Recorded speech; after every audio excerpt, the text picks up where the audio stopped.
Merci de votre fidélité sur la FM Télévision. Mesdames et messieurs, bonsoir et bienvenue dans cette édition consacrée en grande partie à la rétrospective de la semaine. Nous allons ouvrir ce journal avec le compte rendu du Conseil des ministres de ce vendredi. Un conseil purement sécuritaire qui a tablé sur la situation sécuritaire dans l'Est de la République démocratique du Congo avec la recrudescence des attaques du M23 et l'insécurité dans plusieurs villes de la RDC, notamment la capitale congolaise. Le porte-parole du gouvernement, Patrick Mouyaya, a fait les comptes rendus. Suivez.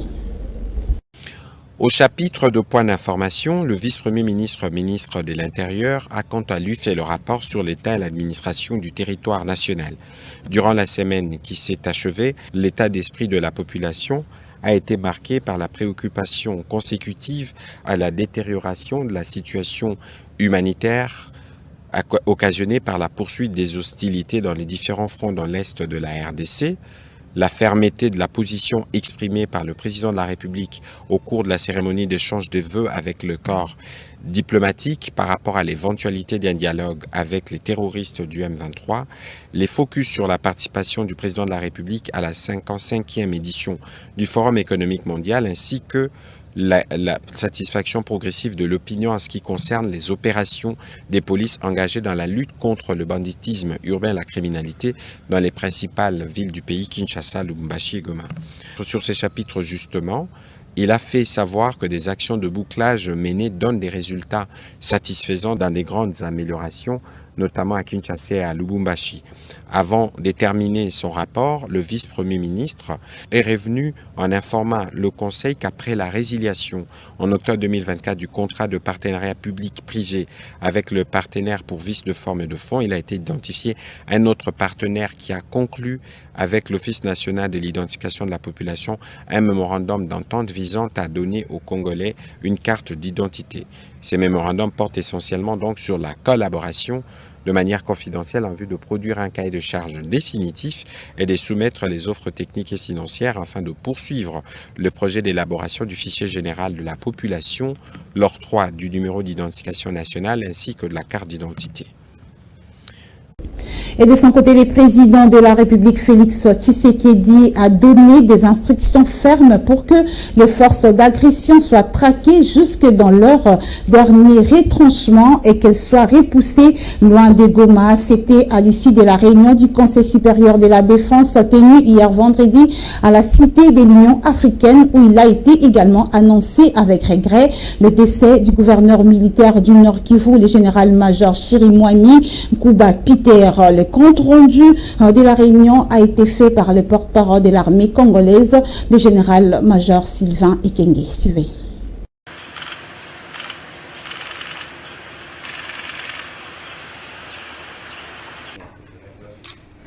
Cette réunion a porté sur un seul point, la situation qui prévaut actuellement dans la partie orientale de notre pays, et surtout au Nord Kivu et surtout dans les environs de Goma.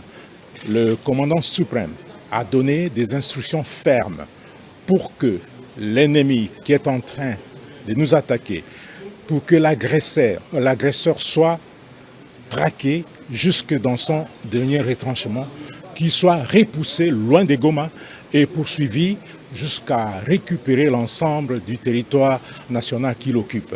Ça, c'était la première préoccupation qui a réuni autour du commandant suprême les responsables militaires et civils que vous avez vus. Le deuxième problème, et c'était une information très capitale, c'était l'annonce du décès du gouverneur du Nord Kivu, le général-major Chirimwami Nkuba Peter, qui est tombé l'arme armée au champ d'honneur. Il a été blessé, on l'a évacué et tout a été fait pour qu'il arrive à Kinshasa et que l'on achemine pour des soins appropriés à l'extérieur du pays. Mais malheureusement, il a succombé de ses blessures. Voilà l'essentiel de tout cela et les honneurs lui seront rendus lors des obsèques nationales qui seront organisées ici à Kinshasa. Le message que je voudrais adresser aux militaires des forces armées et à tous les défenseurs de la République, et particulièrement aux vaillants combattants Wazalendo, VDP, est celui-ci. La meilleure façon de venger le général Chirimwami est de repousser ses agresseurs et de récupérer toutes les localités qu'ils occupent aujourd'hui. C'est un devoir, c'est une obligation et cette obligation est patriotique. Et s'agissant justement du décès du gouverneur militaire du Nord Kivu, ce décès constitue une perte pour l'armée congolaise car c'est un vaillant combattant qui a perdu sa vie pour une cause noble. Tels sont les propos émis tour à tour par Maître Eli Beni Kalamalenga, un membre de l'Union Sacrée, également Monsieur Jean-Pierre Singa, un membre de la coalition Lamouka, qui ont exprimé leur indignation au cours de l'émission panel tenue par notre confrère Jean Miema. Suivez cet extrait. Non, ça va de soi. Tout Congolais normal doit être ému de compassion. Et juste quand on a appris la nouvelle, franchement, ça nous a beaucoup attristé que nous continuions à perdre nos enfants de valeur. Un général pas sur croix. Il est vrai, quand bien même un combattant ou d'autres combattants tomberont, ça fait de la peine. Et quand un général tombe aussi, ça fait autant de la peine. Ça prouve quand même cet engagement. Nous présentons les condoléances les plus attristées à la nation et à l'armée et à sa famille biologique. Très bien, merci beaucoup. Au-delà du fait qu'il soit une figure de l'armée congolaise, mais c'est une autorité provinciale, donc le gouverneur militaire de la province du Nord Kivu. Vous comprenez que la perte que subit la République, je crois, c'est une nouvelle qui vient attrister tout Congolais. Et donc, vous comprenez les désarrois. Maître, vous êtes de l'Union Sacrée. Quand on arrive comme ça à mettre la main sur un gouverneur militaire, ça vous dit quoi?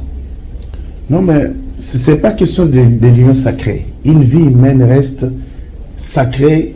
Et lorsqu'une personne tombe, quel que soit son rang, je crois que ça attriste. C'est une perte pour la nation. C'est une perte pour l'armée congolaise. Et parce qu'il y a tout un pays qui comptait sur Peter Chirimwami. Et il avait encore à donner à la nation. Il est tombé arme à la main. Donc il faut comprendre que ce n'est pas une question seulement de l'Union Sacrée. L'Union Sacrée n'est qu'une composante politique. Mais au-delà de tout ça, c'est un Congolais qui est mort arme à la main. Et vous comprenez que la souffrance doit être plus totale pour tout Congolais au regard de ce qui se passe dans la partie orientale de notre pays. Et bien avant sa mort, le gouverneur militaire du Nord Kivu avait formellement interdit la navigation diurne et nocturne des petites embarcations sur les lacs Kivu entre les provinces du Nord et Sud Kivu jusqu'à nouvel ordre. Les services de sécurité étaient également instruits de veiller sur l'application de cette mesure prise suite à la situation sécuritaire qui prévaut dans la ville de Goma, causée par l'agression rwandaise sous le label du M23 AFDC, notamment à son ouverture du lac Kivu. Et puis bien avant cette situation, le chef de l'État avait présidé une réunion d'urgence le jeudi avec la première ministre, le ministre de l'Intérieur et celui de la Défense. L'évolution de la situation sécuritaire et humanitaire dans le Nord Kivu, particulièrement autour de la ville de Goma, était le menu principal de cette rencontre. Les détails avec nos confrères de la presse présidentielle. Aussitôt revenu à Kinshasa ce jeudi 23 janvier 2025, au terme d'une mission officielle à Davos, en Suisse, où il a pris part au 55e Forum économique mondial, le président de la République, commandant suprême des forces armées de la RDC et de la police nationale, Félix Antoine Tshisekedi Tshilombo, a présidé à la résidence présidentielle du Mont Ngaliema une réunion de crise sur la situation sécuritaire dans l'est de la RDC en proie à l'agression du Rwanda avec ses supplétifs terroristes du M23. La première ministre Judith Souminoa, les vice-premiers ministres chargés de la défense nationale Guy Kabombo, Madian Vita et de l'intérieur Jacquemain Chabani, ainsi que le directeur de cabinet du chef de l'État, Anthony Kinzo, ont pris part à cette séance de travail de 3 heures en prélude à une réunion du Conseil supérieur de la défense élargie que présidera le chef de l'État, ainsi que la réunion hebdomadaire du Conseil de ministres, afin de faire le point sur la situation sécuritaire et humanitaire dans la province du Nord Kivu. L'actualité cette semaine, c'était également la participation à la 55e édition du Forum économique de Davos du président de la République Félix Tshisekedi, qui a lors de la cérémonie d'ouverture affirmé qu'il est fier de partager avec l'Assemblée une réponse concrète à cette vision, le lancement de la plus grande réserve forestière tropicale du monde. On l'écoute dans cet extrait sélectionné pour vous par Alain Goma. Ce mercredi, au Forum économique mondial de Davos, en Suisse, le chef de l'État a participé aux travaux du panel ayant pour thème « Le dernier poumon de la Terre ».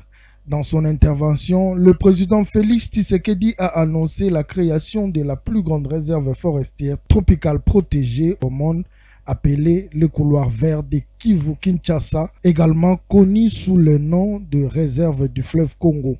Le chef de l'État a révélé qu'en réponse à la crise climatique croissante et à la déforestation massive qui touche les grandes forêts du monde, le couloir vert Kivu-Kinshasa sauvegardera l'avenir du bassin du Congo. Long de 550 000 km², dont 285 000 km² de forêts primaires et 60 000 km² de tourbières intactes, le couloir va s'étendre d'est en ouest. La préservation du bassin garantira que les objectifs de l'accord de Paris restent en contact tout en jetant les bases d'un nouvel avenir pour le peuple congolais caractérisé par l'unité, la stabilité et la prospérité, a déclaré le président Félix Tshisekedi. L'annonce de ces projets a été saluée par plusieurs autres panélistes, parmi lesquels le fondateur du Forum économique mondial, le professeur Claude Schob, qui a admiré cet engagement du président Tshisekedi à soutenir le lien entre la paix, le développement durable et la conservation de la nature, ainsi que l'ancien secrétaire d'État américain John Kerry, qui a pour sa part salué cette initiative essentielle visant à préserver et à protéger le bassin et à donner à 2 millions de Congolais les moyens de contribuer à prévenir les pires impacts de la crise climatique.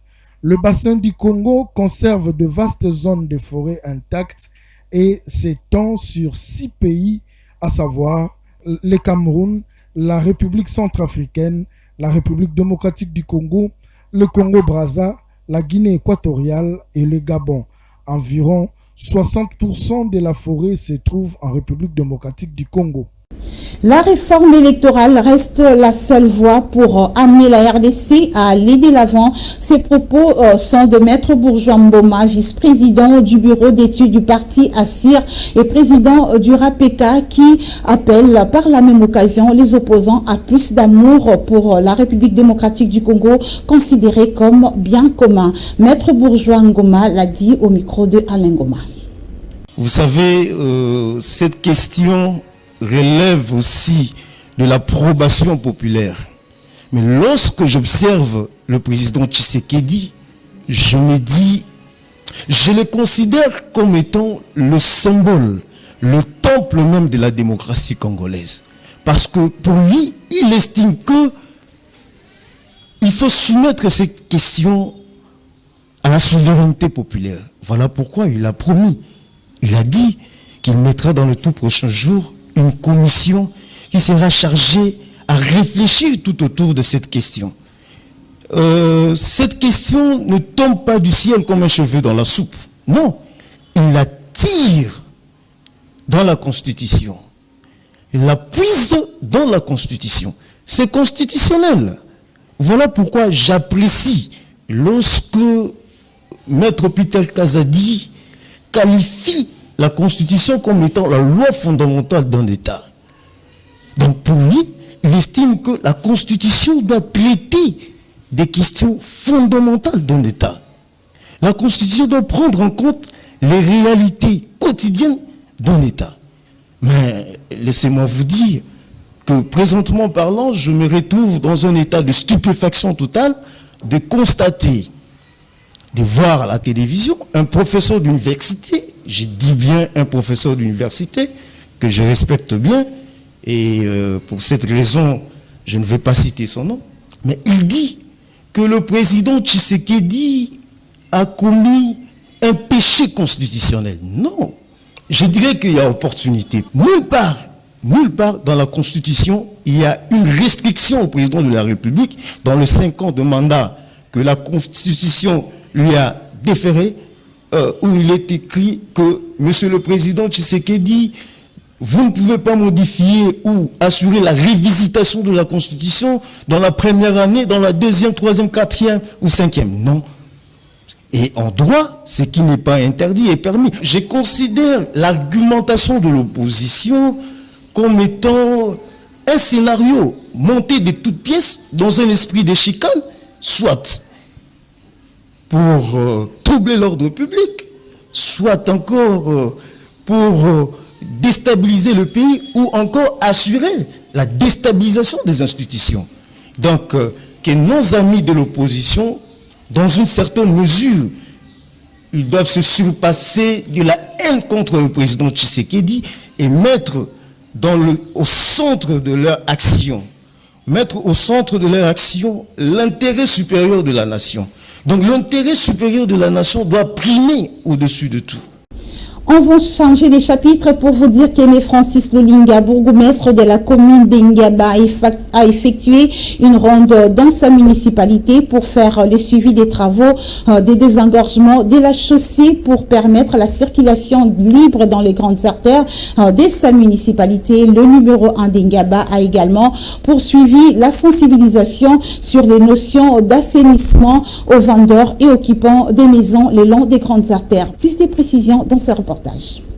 Dans sa démarche, Aimé Francis Lolinga, bourgmestre de la commune d'Ingaba, vise à lutter contre les embouteillages monstres qui s'observent dans les grandes artères de la commune d'Ingaba, mais également aux inondations dues au bouchage des caniveaux suite à l'insalubrité, beaucoup plus de déchets plastiques. Une notion saluée par plus d'une personne après avoir vécu le fruit positif de cette initiative. musala na ye wumela kende liboso ya bana na ye bakende na bamboka bisika ya biso pe ndenge tozotangisa bango boye na musala o biso tozosala bakende pe musika ya vraiment na beti biso bato otambula bien te otambula bien ti na triangle ya campus nzela fongwami penza ko même ba mama wana ya wenza rond-point batosi bazongi sima batiki limite à Prince. Donc, avec un air calme et très serein, l'homme du terrain, Aimé Francis Lolinga, a été ovationné par les usagers d'Ingaba qui saluent son implication pour inculquer les notions de propreté.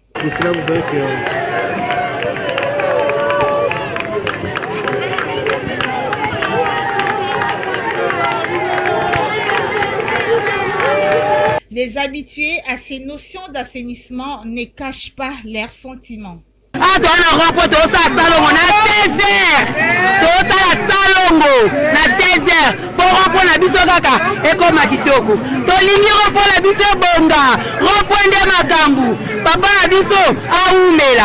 Impliqué dans l'assainissement et désengorgement de la commune d'Ingaba, le numéro 1 de cette municipalité, Aimé Francis Lolinga, regrette le fait que inculquer ces notions de civisme à cette population n'est pas une mince affaire, car ces dernières ignorent les dangers qui les guettent. En fait, la population n'est pas tellement au fait de l'assainissement. Ils ont des propositions qui sont souvent mal présentés, mal compris.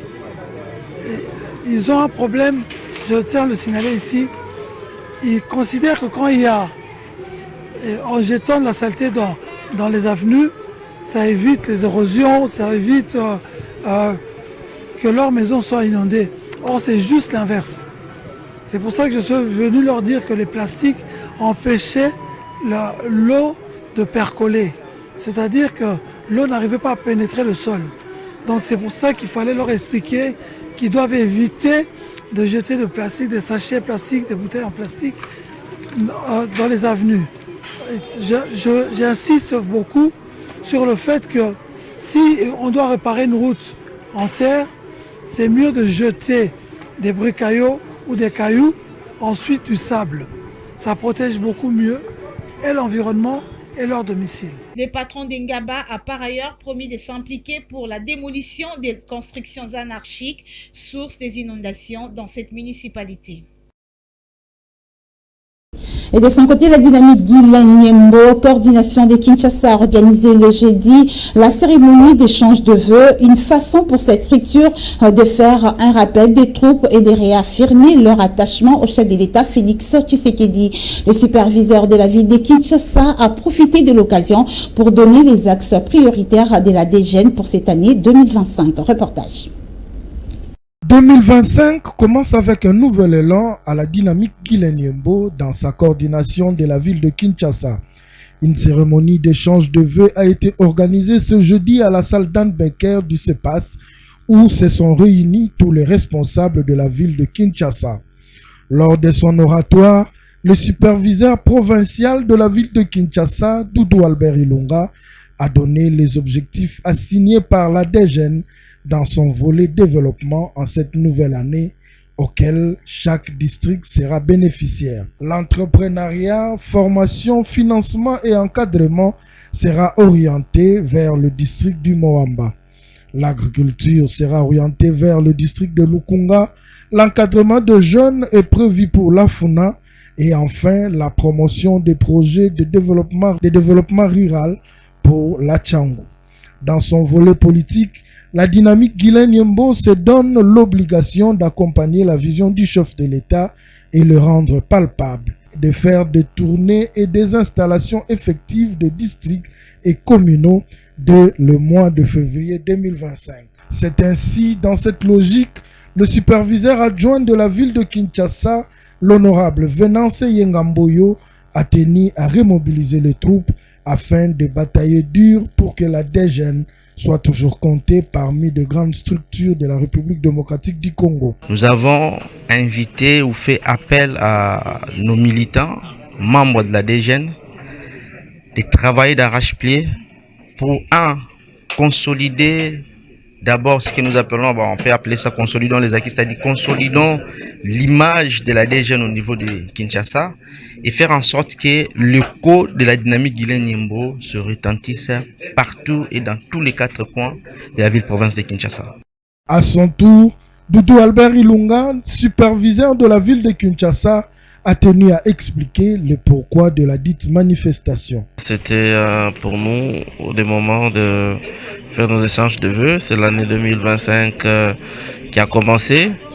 On a réuni les troupes pour leur souhaiter la bonne année et aussi donner des lignes pour bien commencer l'année avec un programme qu'on a appelé PAD 4, qui est le programme des activités des districts. Nous nous sommes fixés des objectifs. Comme vous le savez, notre objectif premier, c'est à rendre palpable la vision du chef de l'État, l'accompagner sur toutes les actions qu'il mène. Au même moment aussi, nous voulons tout simplement que notre communauté se développe par rapport à la vision du chef de l'État. À la clôture de la cérémonie, la coordination de la ville de Kinshasa a remis des cadeaux à chaque représentant district et communaux, une façon pour sceller l'engagement pris. Enfin, s'en est suivi une photo de famille. Et la première journée de l'épiscopat de l'église du Réveil du Congo a vécu le week-end dernier. L'église du Réveil du Congo a lancé l'appel à la solidarité nationale et aussi à saluer les efforts des forces armées de la République démocratique du Congo, tout en invitant la population à la vigilance. C'était au cours d'un rassemblement tenu par les leaders religieux de la confession religieuse de l'Union des églises des églises de Réveil du Congo à Régini. Nous sommes là dans la commune de Lemba, rue Dinanzei et Enoch Mafuka.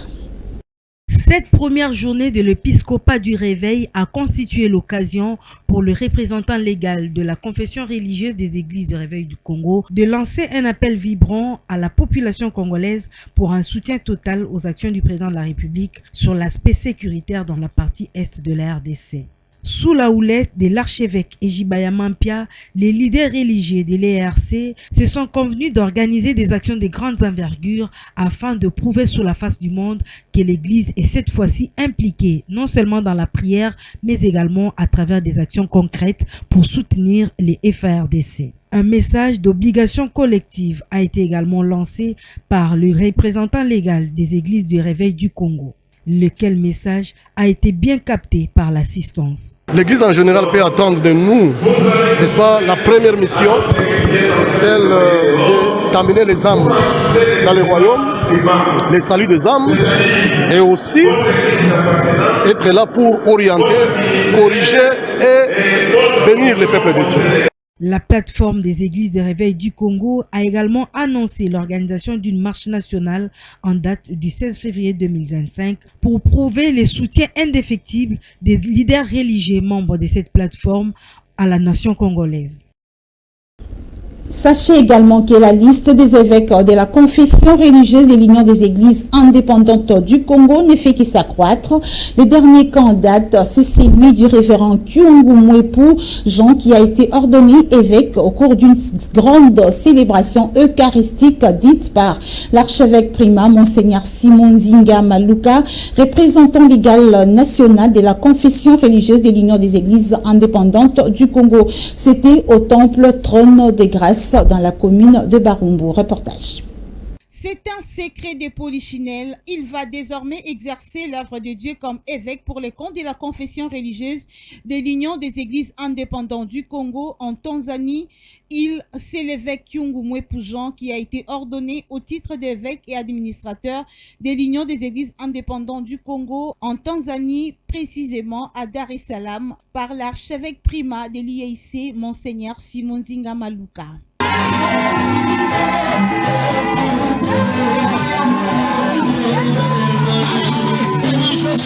Ces missionnaires de l'Union des Églises indépendantes du Congo a bravé tous les échelons pour aujourd'hui être ordonnés évêques de l'Union des Églises indépendantes du Congo.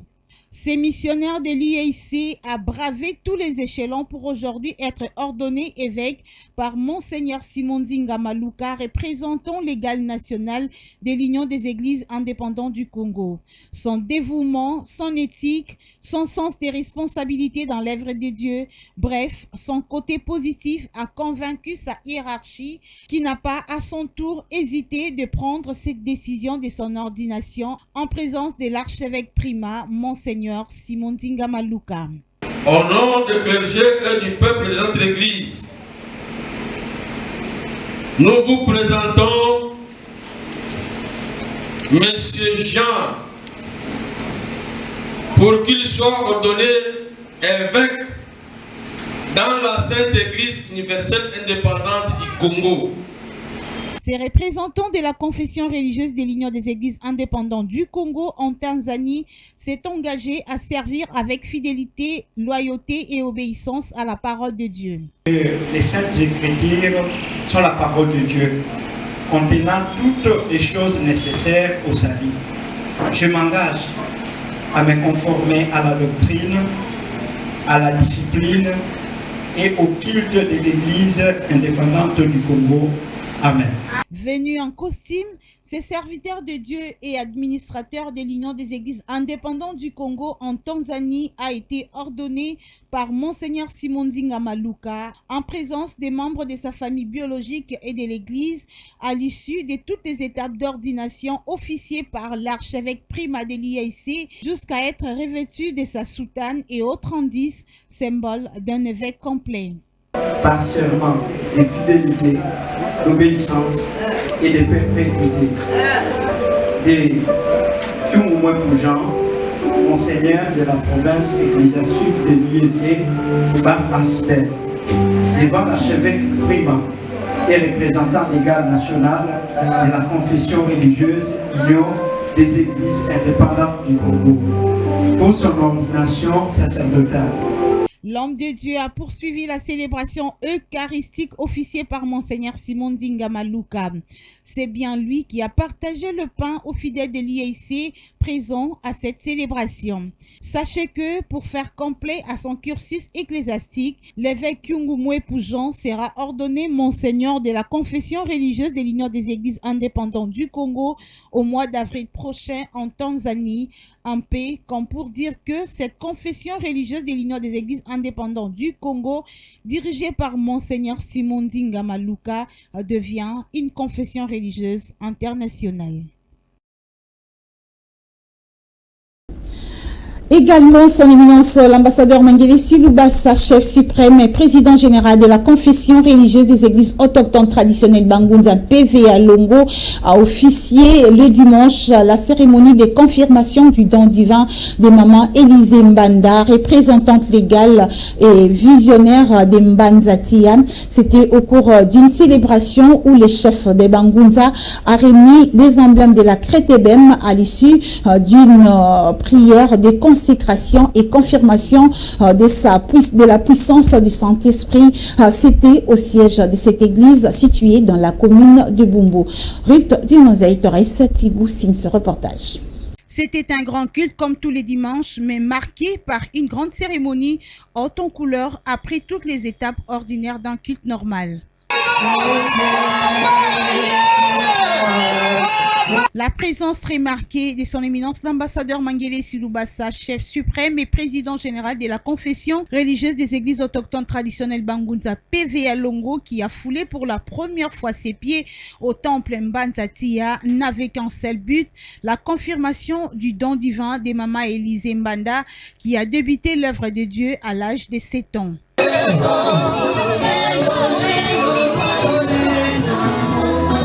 Et s'agissant de cette cérémonie, son éminence l'ambassadeur Mangele Silubasa a tout d'abord invité les témoins, membres de famille, personnalités religieuses et politiques présents pour officier cette cérémonie de grande envergure. Na kombo nangai mei tata mokambi ya mangomba ya ba autochtone ya ba traditionnel ya bangunza.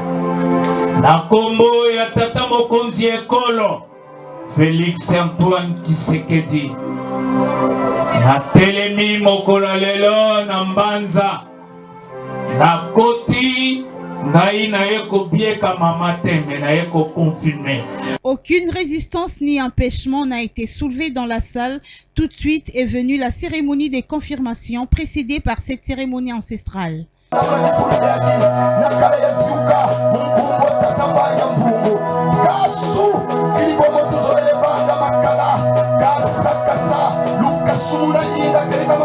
L'ambiance était totale car sur place, c'était la manifestation du Saint-Esprit avant la remise des cadeaux à la servante de Dieu. L'ambiance était réellement totale au sein du temple Mbanzatia car sur place, la manifestation du Saint-Esprit était au rendez-vous avant la remise des cadeaux à la servante de Dieu.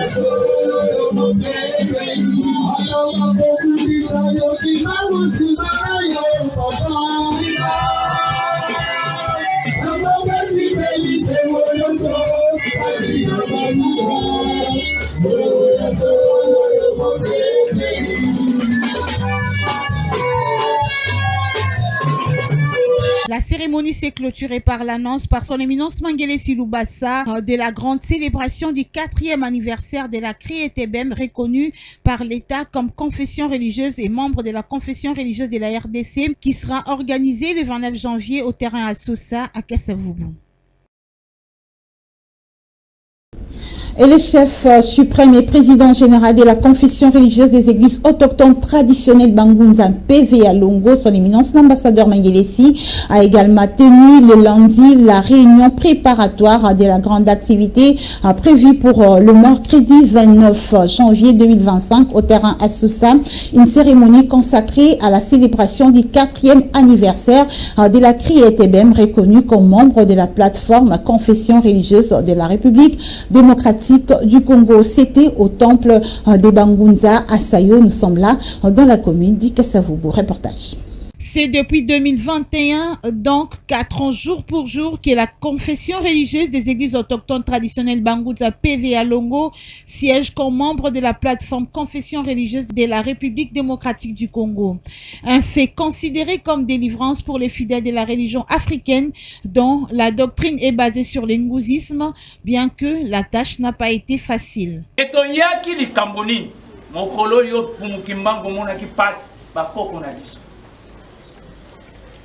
Yolobi Zambe na likolo leta na se mokolo kanisaki apesa biso confession religieuse. Les préparatifs de cette grande activité vont bon train vu la grandeur de cet événement qui donne lieu à une indépendance du ngouzisme. Sur place, le comité organisateur a été présenté pour la tenue en bonne et due forme de la célébration du 4e anniversaire de la confession religieuse des églises autochtones traditionnelles Bangunza PVA Longo, fruit du combat mené par son éminence l'ambassadeur Mangele Silubasa, président général et chef suprême des Bangunza. Bengi bino ba nyonso Bangunza vraiment toya nefinima ya le 29 eza 4e anniversaire ya confession religieuse oyo kamama na chef suprême Mangele Silubasa boya vraiment en tout cas et ça très bien na bengi bino boya pour Mungunza vraiment tolengi boya ko découvrir biso parce que toi qui ko batama mais biso yo babaki ke 4e génération de tolobela biso yo tozoloba twami na kati ya bosangani ya Bangunza esika epai wapi na confession religieuse Bangunza mpe Van Longo oya biso ba autochtone et oyo ezali kokambama na papa na biso mokambi na biso ambassadeur Mangele Silubasa ye azali chef suprême ya biso Bangunza et mission to mama ya likambo to telemi apona koyebisa bino bandeko bolanda biso ezali ete natina to bengisi bino na mokolo ya le 29 janvier oyo kaka tozali ya année 2025 et pas wapi tozo fêter 4 ans ya anniversaire wuta tozwa confession biso bayindo biso Bangunza tozaki na protocole d'état te tozaki na confession na biso te mais à travers président na biso Fachi Beton et à travers ambassadeur Mangele Silubasa et basila kopesa biso confession wuta na 2021. Tous les comités sont priés de travailler d'arrache-pied pour la réussite de cette activité dont le combat a été mené 100 ans durant, c'est-à-dire depuis 1921 où le prophète Simo Kimbangu avait débuté l'œuvre de Nzambi Ampungu Tulendo, entendez Dieu Tout-Puissant. D'où venaient nombreux participer à cette activité pour vivre le 4e anniversaire de la CRETBM en République démocratique du Congo. On va terminer ce journal avec cette note noire. C'est le jeudi que la Commission nationale des droits de l'homme a organisé les obsèques en mémoire de Maître Serge Akibambe Ndjibou, qui était directeur des cabinets adjoints de cette institution d'appui à la démocratie. Plusieurs personnalités ont rehaussé de leur présence, notamment Maître Malou Abili Cléophas, qui a également tenu à rendre le dernier hommage à Maître Serge Akibambe Ndjibou, qui était également secrétaire exécutif de la Ligue des électeurs. Suivez. Alors qu'un jour on aura vécu sur terre, on ne laissera derrière soi que ses souvenirs. Cette maxime s'est confirmée dans la vie de Maître Serge Akibambe Ndjibou, directeur des cabinets adjoints à la Commission nationale des droits de l'homme. Décédé le 6 janvier 2025 en Afrique du Sud, sa dépouille mortelle a été rapatriée en République démocratique du Congo. Après une veillée mortuaire organisée ce 22 janvier, les obsèques dignes de son rang ont été organisées ce jeudi 22 janvier 2025 à la morgue de l'hôpital national de référence d'Ngaliema. Sur place, la consternation était totale. Sa famille biologique, le président de la CNDH ainsi que tous les personnels de cette institution d'appui à la démocratie ont rehaussé de leur présence cette cérémonie funéraire.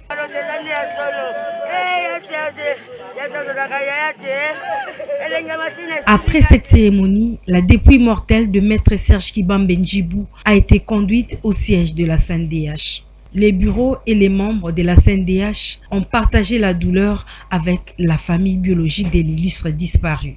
Dans la suite, la présence remarquée du président de la Fondation Maloua, Maître Maloua Billy Cléophas, venu sur le lieu pour compatir avec le président de la CNDH qui a perdu un être cher. Après ce recueillement, la dépouille mortelle de Maître Serge Kibambe Njibou a pris la direction du cimetière de la Gombe où l'inhumation a été prévue. Après l'inhumation, le président de la CNDH a conduit toute la délégation à la cathédrale Notre-Dame où un bain de consolation a été organisé. Il s'est de noter que Maître Serge Kibambe Njibou était juriste de formation, directeur des cabinets adjoints de la Commission nationale des droits de l'homme et secrétaire exécutif de la Ligue des électeurs. Adieu, Maître Serge Kibambe, que la terre de nos ancêtres te soit douce et légère. Et voilà, que son âme repose en paix et que la terre de nos ancêtres lui soit douce et légère. Mesdames et messieurs, c'est par cette note que nous bouclons complètement cette édition du journal que nous dédions spécialement à son éminence l'ambassadeur Mangelissi Lubasa qui souffle sur une bougie des pluies sur sa vie. Plaise au Dieu créateur de lui accorder bénédiction et santé de fer. C'est donc par cette note que nous bouclons complètement cette édition. Merci à vous de nous avoir suivis.